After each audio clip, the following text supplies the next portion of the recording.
Потом дополню немного. Там Дильмурат, когда фетву давал, что типа слушать этот диспут нельзя, харам, там Октам ошибся, он не посоветовался с другими толибами по этому тему. Салифы не спорили с бидагатчиками и так далее, всякую фигню начал говорить. И потом сам же он написал аудиозапись, там, сидя из Медины. Дильмурат это, короче, он закончил Джами Ислам, факультет там хадисоведение, потом магистратуру он там закончил. Сейчас учится у шейх Солих Аль-Фаузана и так далее. Э, И этот, он, короче, типа дал ответ этому, ну, нашему стазу, Ерсому стазу, по поводу этого диспута, ну, через, короче, там, сидя в Медине, там, 1,5-часовой ответ был. Наш стаз взял и тоже э, ну, взял его аудиозапись, включил, ну, там был ответ, ответное видео тоже, ну, э, типа, включил и каждое его слово разбирал, каждое его слово. Вот ты здесь, говорит, из контекста вырвал, вот здесь то-то, то-то, наш Стас, вот Ерсин Стас. Поэтому и того, в принципе, опровергли. И с тех пор, брат, если честно, вот сколько зовут их на диспут, сколько, неважно кто, неважно. Если они шейхов своих позовут, мы позовем своих шейхов. Диспут будет. Есть такой проповедник Даррен Мубаров его зовут, он очень популярный в Казахстане. Вот эти вот дельмураты его называют ихваном, но у него салафитская акида. Они же сейчас делятся на многие течения. Но как бы вот я эти этого Даррена назвали, даже на официальные сайты выкладывали. Вот Даррен, придите на диспут, будьте любезны, придите на диспут. Просто поставили там слова Даррена, то, что он там искажает слова имама Тахауи, там нужные слова себе берет в лекции, ненужные умалчивает. Много раз звали, брат. На официальные сайты, группы ВКонтакте мы выкладывали эти вызовы.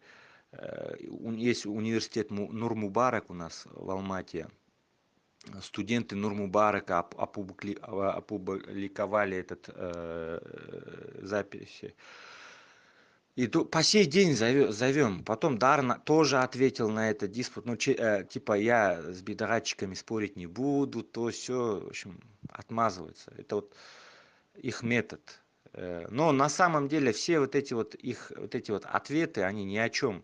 Ответы через интернет. Вот этот Руслан Абу Ибрахим тоже там сидел, сидя там где-то издалека, тоже какой-то ответ. Я его ответ тоже послушал. Все ответы одинаковые, все они повторяют свои слова. Те же слова, что и в самом диспуте было, они повторяют это там. И все. Хотя Устаз Ерсин Устаз это опроверг, они опять же повторяют в своих ответах, но уже ответы пишут через интернет. Поэтому меня вот раздражает вот это вот их геройство через интернет, брат. Э, Скриншоты, да, они отправляют, машалла, посмотришь, да, там скриншоты, там, ух ты, там тот привел, этот привел, Сахаба привел, тот, и потом обзываются, ты философ, ты джахиль, джахмид, там и так далее. Э, Ну, правда, наши мадхалиты, те, которые вот у нас ходят там, они джахмитами не такфирят, до такфира не дошли, насколько вот сколько я с ними общаюсь. Потом в вопросах тавасуля я что-то не понял. Я общался, допустим, с одним столибом, с одним парнем, который там в этом у шейх Саида Расляна учился в Египте.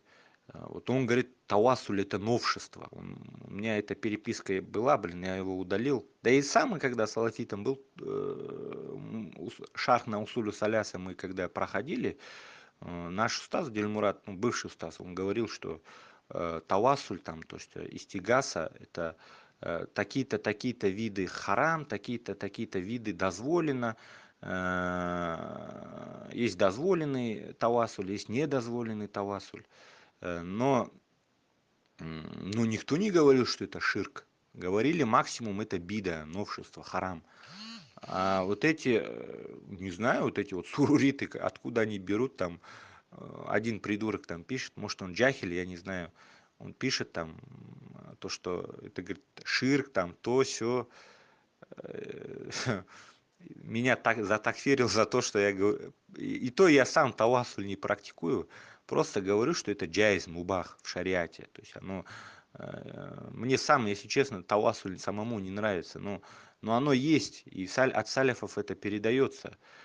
А, и он там начал там ха-ха, хихи, короче, ну, в интернете они смелые же там, ты это джахмид, ты мушрик там и так далее, могилопоклонник, идолопоклонник там и так далее, трупомолец там один пишет мне и так далее. Ну, короче, свои шаблоны, стереотипы начал вешать. Бедолага, ни знаний нету.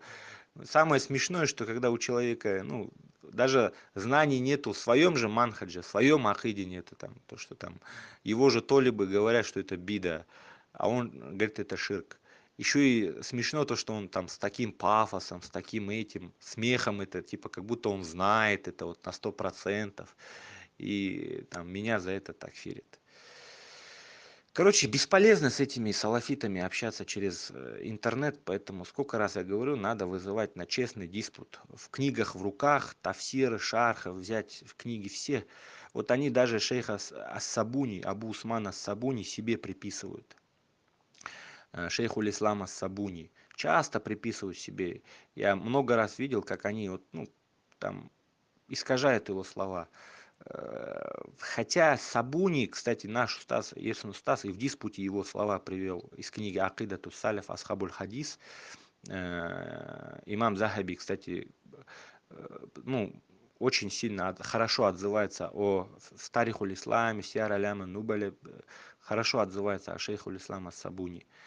Салафиты этого ученого к себе приписывают, хотя он Тафуид Альмани придерживался.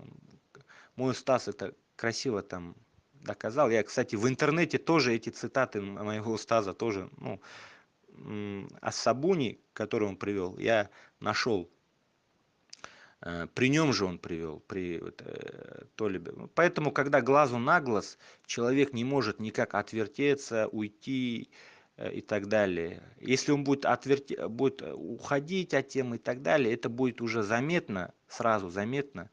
И э, тем людям, которые слушают этот диспут, диспут не для того, чтобы там с твоего собеседника, оппонента притянуть. Диспут для того, чтобы люди слышали. Люди, а люди не тупые, они поймут, кто отмазывается, там, кто не отвечает, кто там стебется, кто там этот. Люди сразу поймут и как бы этот делает для себя выводы. Поэтому через интернет с ними бесполезно, субханаллах.